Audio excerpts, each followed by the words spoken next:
welcome to the Oregon Business Matters podcast, brought to you by Oregon Business and Industry, your statewide chamber of commerce. At Oregon Business Matters, we focus on insights, issues, and initiatives that impact Oregonians' shared prosperity and the state's economic health. I'm Angela Wilhelms, President and CEO of OBI, and your host here at Oregon Business Matters. Today, I'm on the sunny side of the state in Bend, where I'm talking with Jon Stark, CEO of Economic Development for Central Oregon, or EDCO for short. EDCO is a nonprofit organization founded in 1981 to strengthen communities by creating family wage jobs.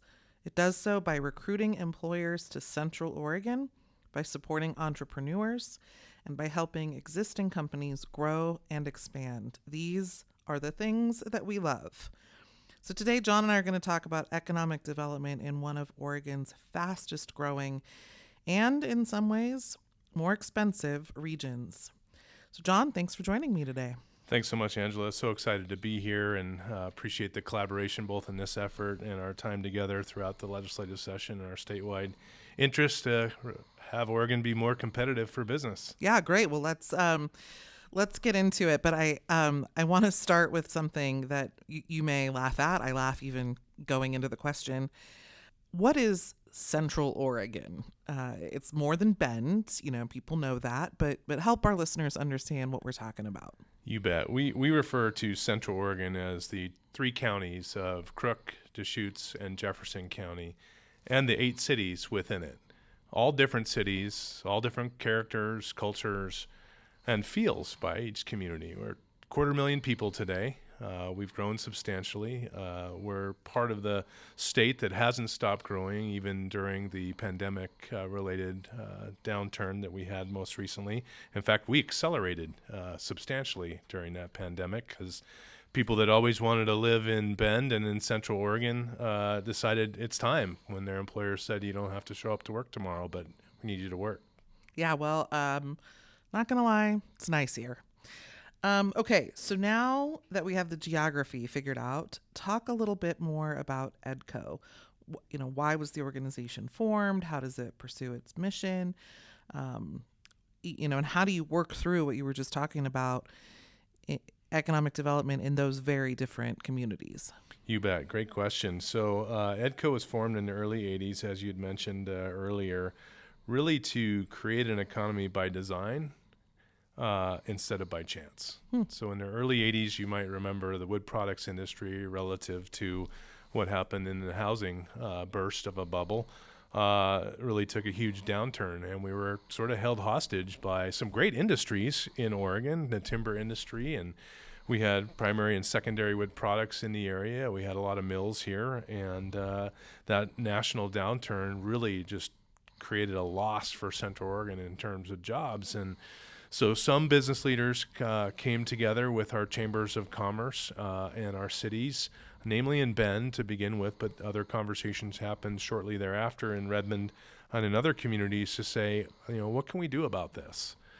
Can we start to bring in some companies that would help diversify our economy so we could weather storms like a downturn? And then, how do we, find ways for those businesses once they get here to accelerate and grow here in Oregon? And so what sort of environment and landscape and table setting do we need to do to make sure that they had adequate workforce, that they had lands that they could expand on, that we had the right infrastructure to help support that? And so really the way we accomplish economic development here is as simple as we help companies move, start, and grow. And that starts with relationships with our business, one CEO at a time, helping remove barriers, solve problems, and helping them accomplish their goals for both trajectory and workforce and growth. But also sometimes it's about just solving a small problem that allows them to stay here. Yeah. And that's the beauty of Central Oregon, is that if it doesn't work for them in one community, we've got 7 other options for them to look at. If it's affordability, we've got another community that has less expensive land. If it's workforce, obviously our primary workforce is here in Bend, but we're within a 15-minute commute to 20-minute commute within 3 other communities. And so we've got options for people. If it doesn't work for one business in one community, we can take a look at another community. Yeah, one thing you just said in the history that struck me is the timing and the motivation of this. I mean, how prescient of those business leaders in the very early 80s to say, you know what, we really, really excel in these sectors, but maybe we shouldn't put all our eggs in one basket. And then we all know what happened later in the 80s and into the 90s with the wood products industry in the state. So, you know, I just wanted to comment on how, the foresight that they didn't, that wasn't the intention entirely, but, they were able to probably set you all up for what was going to be an even worse shock to that system. Well, and we've had the good fortune of the fact that we could start an industry with one company and it could grow here in Oregon and then spin off other industries. So after wood products, we saw aviation aerospace in the later 80s and early 90s with a company called Lance Air that spun off half dozen, as many as a dozen at one time, other aviation companies building general aviation aircraft and a composite skill set in our region that's like no other. More carbon fiber designed airplanes have come out of Central Oregon than anywhere else in the world. We've got Epic aircraft. The coolest thing made in Oregon a couple of years ago. Epic Aircraft's carbon fiber airplane. Indeed. So, and then later on it was tech, and now it's bioscience, or life sciences, in the pharmaceutical and medical device world. So we've had these companies have been able to come in and kind of start and grow here, and that's really a testament to the labor force that's here, that is very trainable, very accessible. And while there have been times, just like everywhere else, at 3% unemployment, it's hard to find employees, we still have that in-migration that brings new people and fresh tide in for these folks to lift all boats. Yeah, no, that's great. So you also mentioned this, so let's go there for a second. The existing businesses.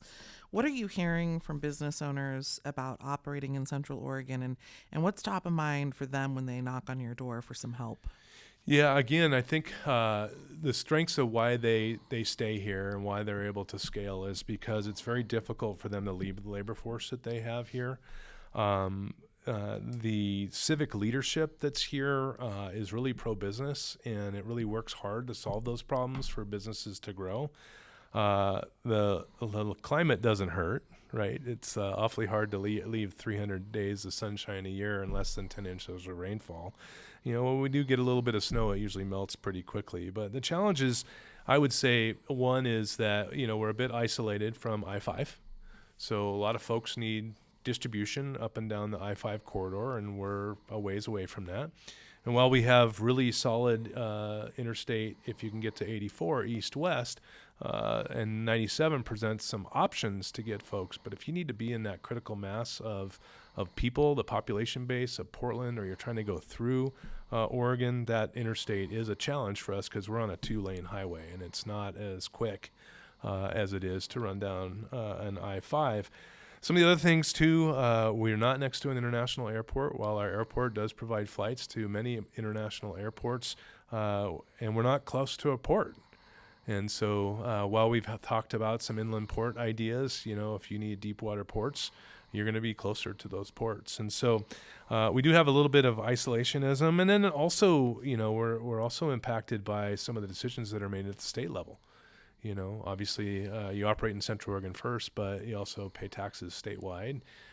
And some of those businesses have talked about some of the issues that they face both in the regulatory environment and the cost of personnel today in Oregon. Yeah, that's interesting. Okay, we'll come back to many of those things. Housing, let's talk about housing, because you talked about workforce, and it's no secret housing in Oregon everywhere is expensive. It's very expensive in many parts of Central Oregon as well. So how does that affect business retention or recruitment and workforce availability? It's been the number one issue with our businesses over the last 5 or 6 years when we really started to see things accelerate. So, our median housing price is just under $800,000 in Bend, but it's also $500,000 in Redmond. So you've got some options 14 miles away if you want to pay anywhere from 30 to 50%. That's been the scale over the last 5 years, the delta between Bend and Redmond. And then if you want to look for something even less than that, the median housing price in Prineville is around $400,000. That's 45 minutes from Bend, though. And so then you create a different problem. You got a transportation issue. So that's how we've been able to combat it, is there are choices at a lower price in other communities. But still, I never thought I would be in a market that my house was worth over $500,000. And we used to be anywhere from 10 to 20% less than Portland. Now we exceed Portland. And some of that's, a challenge that starts at the grassroots level. We'll talk a little bit more about that later, I'm sure. But, our land use system isn't necessarily performing the way that it was in the 70s for us. And so there's some opportunity there. But one of the things that I would say is our communities have been transformative in addressing this. Bend has been able to create a number of affordable housing strategies here in the area to help combat this. They've got deed restricted housing. They've used state pilots to get some things done here. Redmond's done a bit of the same. And I think if you drive around, I think we have more multifamily housing going on than anywhere else in the state. So they're definitely focused on workforce housing today, and they put a pretty sizable dent in the demand side of that. It's still not enough. That's kudos to the community here for coming together to actually, focus on the problem, identify some solutions, and starting to chip away at those, because you do see the building happening. Well, let's, you went there, and so I want to come back to some of the positive momentum and things that you are working on proactively. But let's take a minute and talk about some of the state level things that affect you. That's what we do. That's where you and I intersect in our work to make Oregon more competitive. You talked about land use, so let's start there. What's top of mind when you think about the land use system? Yeah, I think at the end of the day, we built that system in 1973, and we have a set of priorities today that, protect farmland and forest land. And everybody wants to make sure we can eat, right? Agriculture is important. In fact, Jefferson County's GDP growth is largely tied to agriculture, and that's an important heritage. And we got to be able to feed our people as well. But we aren't farming as much as we used to. We have a scarcity of water, and we've protected an awful lot of land such that, we haven't annexed in. Cities have not been able to keep up, particularly in Bend. We're kind of at the epicenter of that happening. And so some reform to modernize that system. Back in the 70s and 80s, forestry and farming as part of a GDP, those were top 5 industries. Those aren't even top 25 industries today. They're 23 and 24. And so today there are other industries propelling our GDP, and we've got to do something to, one, think about the affordability of our housing with some long-range planning strategies, and then just remove some barriers while still protecting farming and forest land, because we all want open space, and that's part of the reason we love Oregon. And so how do we come together with those folks that are really interested in protecting farm and forest land, with those that see a tremendous economic opportunity to resolve some of the issues? Yeah, no, well, I think you hit the nail on the head, which is we got to come together and have the conversation. No doubt. We can't all just sit in our own corners and think about what we'd like to see and recognize that there are these potential conflicts. Somebody's got to set a table we can all sit around it and work on it.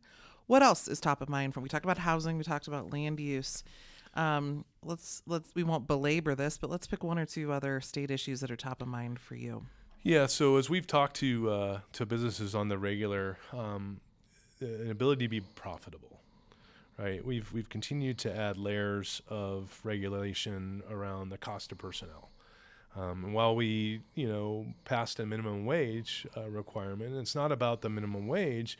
It's about the next level up. So anytime the minimum wage goes up, all of those employers have to increase their floor for their employers. And so we've artificially given people raises, and we get it. We're trying to combat the cost of living, but we're also creating a higher cost of living because we're creating inflation through that. And, I'm a big supporter of paying people adequate wages, and Oregon does a pretty good job of that, competitively speaking. And some of our communities are paying a much higher wage today because of some technology investments. But at the end of the day, how does that affect a business's profitability? The other one is paid leave Oregon, if I'm to be honest. I have employers that have 45 people working on the production floor, and where they're carrying 7 to 10% more employees on that production floor just for paid leave Oregon, so they can have people there to work while people are out on paid leave. The challenge with that is, these are corporations that have a fixed labor cost. I can only pay this amount of money for these laborers to produce this amount of product. Well, that means that they're going to carry more people, but they're not paying them more. They're actually paying them less. And so it's a bit counterintuitive, and I think there's some opportunity this year. I know the state legislature has talked about maybe some reform in this place, and so we're eager to get to work in that space. And the last one, honestly, is the commercial activities tax. That is probably the number one barrier that I hear for businesses. So if we got to create a workable solution, how do we increase that threshold so it doesn't affect as many small businesses? But we knew going in that was going to change the landscape from a competitive perspective. We had the Tax Foundation come in and analyze this thing for us ahead of schedule, and we knew it was going to take us to pretty far down on the competitiveness list at the bottom 5. And somehow, the governor's got this prosperity plan, and in it is to move up the CNBC's index. Let's do that. Yeah. Let's do that. Let's get in the top 10. Yeah, we the CAT is something we talk about a lot. So we're there with you, and whether it's the threshold because there's no indexing and it strikes very low. Low revenue, gross revenue for businesses to be able to have to pay that tax, whether it's the compounding effect that any gross receipts tax is going to have as it works its way through the supply chain, ultimately to consumers. All of those things need to be looked at. Between the CAT and then you mentioned Paid Leave Oregon, so that insurance program, both of which were passed by the legislature in 2019. We did a study a few years ago, and from 2019 to 2024, the effective business tax burden, or the effective business tax rate in Oregon, increased by a full third, 33%, as those two came online. I mean, that's an extraordinary leap in cost. And as you pointed out, whenever you're raising costs and eroding profitability, you are actually also eroding the ability to invest in workers through higher wages or more benefits. You're eroding R&D, innovation that maybe gets us to cleaner technology faster or, whatnot. So it's really been this problematic cycle that's unfolded. And you see it not just in our tax rankings from the Tax Foundation, but overall business competitiveness. So we hear you. Well, and I think too, sometimes we don't get to see some of these decisions that businesses make. We hear about the ones that are leaving, but what are the investments that we're missing? We're in a 2-tax state. We have income tax and we have property tax. That means we have to create jobs and we have to create capital investment. And so, when a business that has multiple locations across the country looks at a spreadsheet for where it's going to make an investment of, call it $20 million. That $20 million goes, to your point, 33% less far in Oregon than it does in one of these other columns on the spreadsheet. And I remember when we passed minimum wage, some of my corporate companies would talk about, the fact that, that was a yellow blip, and then it was orange, and then it was kind of red. And so we may not see that investment come here. And so I'll close with this. This is a great place to operate a business. We still have some really good things going for us. We are still competitive in a lot of different ways. Our labor force is strong. But what I would want to say to those folks when they think about, trying to create some reform is, we can't tax our way to prosperity. That's not my term. That's been used by, people in leadership positions clear back into World War II. These are the folks that are going to dig us out of a recession. So we got to find ways to allow them to be profitable, particularly those that are, on thin margins. Yeah. Well, so speaking of some of those companies, and you talked about some of the industries that are growing and coming and staying here in Central Oregon, but it seems like EDCO has very deliberately focused on traded sector employers in a handful of clusters. So can you talk about those a little more and tell our listeners a little bit about the value of those traded sector businesses and why you chose those clusters and how they're doing in the region? Yeah, so it's always started with a founder that got something started that we saw an ability to scale it, and then how do we spin that off and repeat rinse and repeat, rinse and repeat.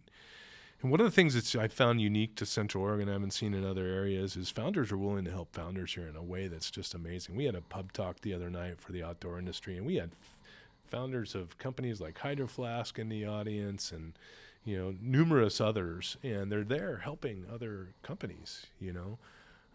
The founder of Ben Research, that's now Lonza after several acquisitions, is still an adjunct professor at OSU teaching work in energy and life sciences, and he's helping mentor companies here. So, we focus on 5 industries. We focus on advanced manufacturing, which is building products, advanced metallurgical type companies, and aviation aerospace. Life sciences, which is medical device, pharmaceutical, and nutraceutical companies. Technology, which is both hardware, software, and data centers. We also focus on headquarter operations or administrative centers. It includes call centers. And then lifestyle products. And we've kind of looped all that in because we're a lifestyle area to brewing and distilling and non-alcoholic beverage and food products and outdoor. Yeah. And okay. all of those industries have a critical mass here. And so we've partnered with other organizations to help find ways to remove barriers for them to grow and continue to build out infrastructure for that to happen, either through the Central Oregon Innovation Hub or our partnerships with a business accelerator called BOW or Cultivate Bend. And so there's a tribe of people working on taking these industry clusters to the next level. And I think it's what's unique is that people aren't necessarily leaving, but they're staying to help the next guy. Yeah, that is terrific to hear. That's a great ecosystem, no doubt, to have. It's terrific. I mean, that's how we keep it growing. So that's great to hear. Okay, you mentioned data centers. Yes. I am in Central. We cannot have a conversation about the economy in Central Oregon without talking about data centers. There's a lot of talk about them in the news. So I won't go on my soapbox. I'm here to interview you, but there's debate, and Central Oregon in many ways was one of the first places to see a lot of this activity. My understanding, just as an anecdote here, is that Meta, for example, Meta Platforms, that data center in Prineville, has 600 employees working in Prineville. So a lot of things we hear are, there aren't any workers there, but there are 600 employees there, and it's the 9th largest employer in the region. The other thing I think that's interesting, okay, I said I wasn't going to on my soapbox, but here I go. The other thing I think is interesting is we toured BaseX in Redmond as part of our Manufacturing and Innovation Roadshow a few years ago. Thanks to your help, we got connected with them. And that's a growing company with more than 1,000 employees in Redmond that was born out of the data center world, if you will. They make the HVAC systems for data centers. So I guess I just mentioned this because I think there's so much misinformation and missing information in the conversation. It doesn't mean there aren't hard things to unpack about land and energy and all that, but I think it's so much more complicated, and you guys have been in it way longer than most of us. So react. Yeah. So let me talk about the impact, right? So first, we are the consumers of the data in those buildings. Yes, we have large corporations meeting a market opportunity. You bet. It's expensive business. But our phones have gotten smaller. That data has to go somewhere. We use an awful lot of social media today. That data has to go somewhere. The pictures on our phone, those can't be stored in a phone for very long. They have to be uploaded to the cloud. The cloud actually lives somewhere, right? And so we're the consumers of that data. But let me just talk a little bit about the impact. So we started an effort with a small community that wanted to change the landscape from wood products, as I kind of stated earlier. They wanted to find ways to do economic development in a new way. And they knew that they thought, boy, we could sure look at technology to help advance some of our economic development goals. While they could land some employers here and there of 30 and 40 employees in advanced manufacturing, there was no real game changer. Lockheed Martin's not moving to Prineville, Oregon. They got to have a critical mass of labor force. But a data center could. Why? Well, the climate, because it's cool air nights here. Even in 100-degree weather, we're getting down to 60 degrees, and that cold air can be stored. So the data centers were particularly interested in that. Two, the power cost in Oregon is half of California, right, per kilowatt hour. And there's misnomers out there that are going to come in and suck up all our energy. Yes, they use energy, but we all are consuming energy. Walk around your house and look at what you plug into your house today versus what you plugged into your house 10 years ago. And I'm including cars and iPhones, and we don't have a gas weed eater anymore. And so we are all consuming more energy. The data centers are consuming some energy, but it doesn't mean your power rates are going to go up. They have to pay their fair share for system upgrades, and they have to pay their fair share for energy. And the utilities want to serve it.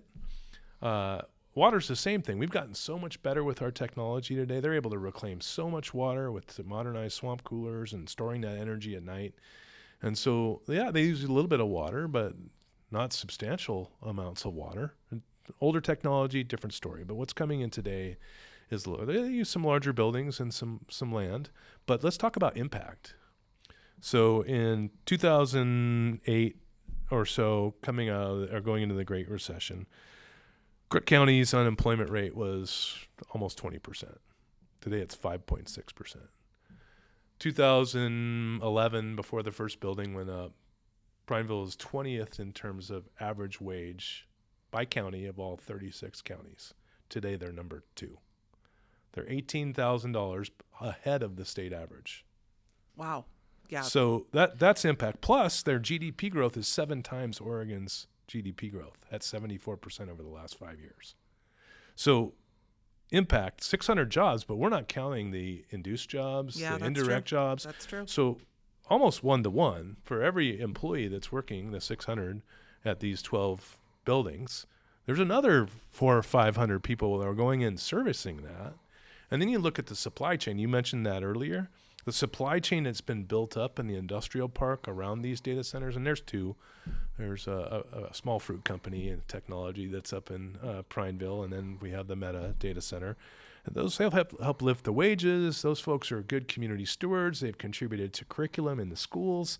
They've helped lift the tax rate because those incentives, which a lot of data centers aren't using anymore just because they don't want that image, but those that have those things hit the tax rolls this next year. And so they've helped lift the tax base. They've donated money to the schools through grants. They've offered iPads to almost every student in Crook County. And they've helped increase the wages. Like they're 26% higher than the state average. How do you take a small rural town that might be able to get some base hits at 40 jobs here, 40 jobs there, and completely change the landscape with an investment in one industry?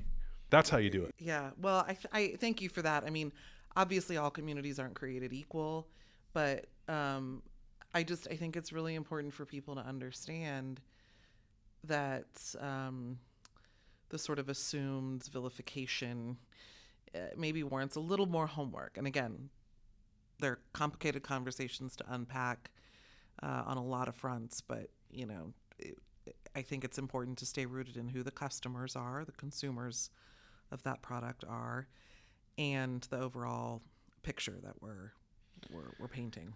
Yeah, I agree. I think at the end of the day, for us, for data centers, it's part of an economic development strategy for diversification, and you can still be, selective about who you want to partner with. Central Oregon doesn't want to become the data center of all of the Pacific Northwest, but some strategic investments here and there make sense, particularly in what we've seen in some of these communities. Well, not just who you partner with, but how you partner with them and what you expect out of that partnership. Precisely. Because it is a partnership, and we say it all the time. Incentives should be rooted in the basic principle of ROI, a return on investment. And that's what you're talking about here. I think giveaways for the sake of giveaways aren't good for anybody. Precisely. But if we can find some real ROI in a collaborative partnership that works for the community, we'd be fools to just kind of walk away whole hog. That's right. If we want to participate in an economic opportunity in a thoughtful way, then we've got to have some tools to help make those possible for all industries. Yeah. Okay. So you are obviously a very forward-thinking person. That's where you live. You're constantly looking ahead. trying to solve problems, trying to plan for the future, trying to help these communities and companies plan for the future. So where do you see it? Where do you see Central Oregon's economy going? Yeah, we are really fortunate to have the desirability of Central Oregon because our CEOs want to be here too. They like the lifestyle. They like the ability to attract a labor force here. We have a solid pipeline of opportunity, companies that have talked to us about their next expansion over the next 3 years. And so this next 3 years actually looks better than the last 3 years. And that's a pretty good position to be, considering that we've seen the state of Oregon's job creation flatten out a little bit, and our trajectory is down a bit too. But at least in the traded sector, and that's where we focus. Those are companies that export products and bring in new wealth to our region. We see a lot of promise in our pipeline. My concern is that these companies, when we have a company come tell us they want to do something, it takes 2 to 7 years for that to materialize.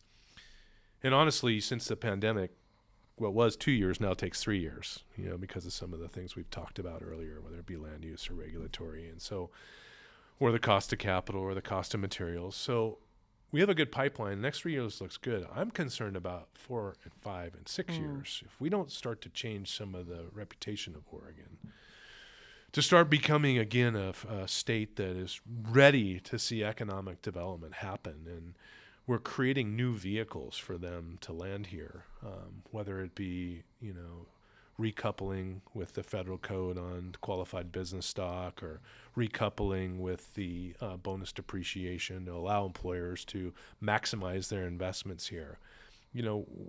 I'm concerned about being able to refill that.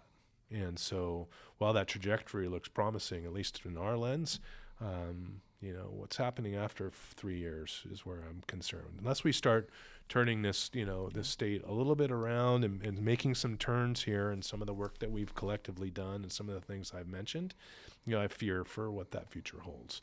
Still, we keep working at it and grinding away and talking to employers, and luckily we have companies making large investments here that show promise for the future. I just need to have that next set of companies in that pipeline once they complete their projects. Yeah, and we can't take for granted all those historical advantages, including the ones here. We gotta do the work to position ourselves in a hyper competitive landscape. We could have started with this, but I'm gonna make this sort of my closing question. We've talked a lot about economic development and economic growth, and helping the private sector succeed once it's here. Move, grow, stay. But why is a healthy private sector in Central Oregon so important? Why should the community care about the work you're doing to support and boost the business community? Well, I'm going to go way down to grassroots level, right? So in an economy, you have consumers and you have producers. Consumers of wealth and producers of wealth. And the way we designed our tax system, we have to have producers of wealth. And, government is not a producer of wealth. They're a producer of services, but they consume wealth.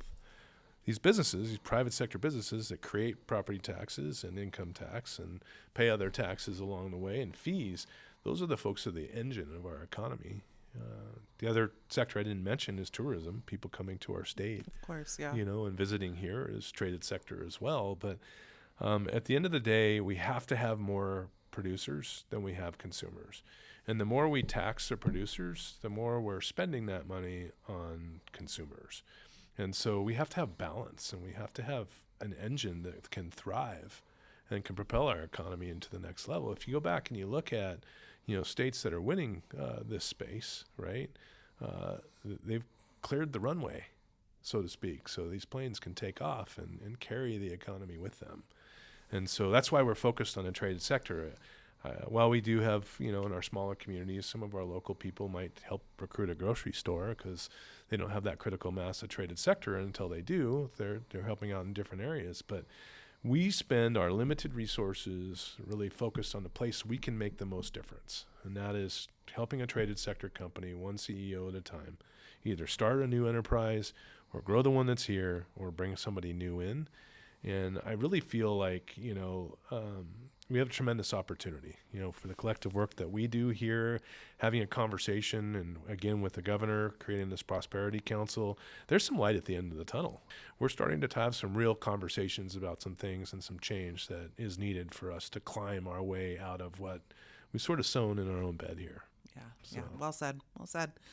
Well, we are unfortunately out of time, although you and I could talk all Ad-lib day. forever. We could go For on sure. and on. Riff and riff. No one wants that. But is there anything you want to leave our listeners with?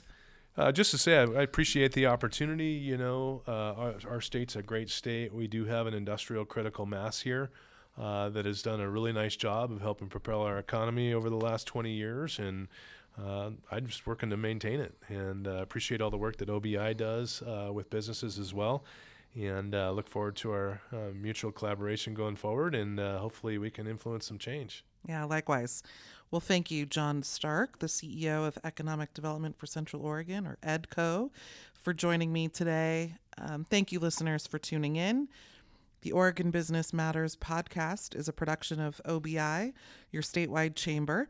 And we put all of our episodes on your favorite podcast platforms.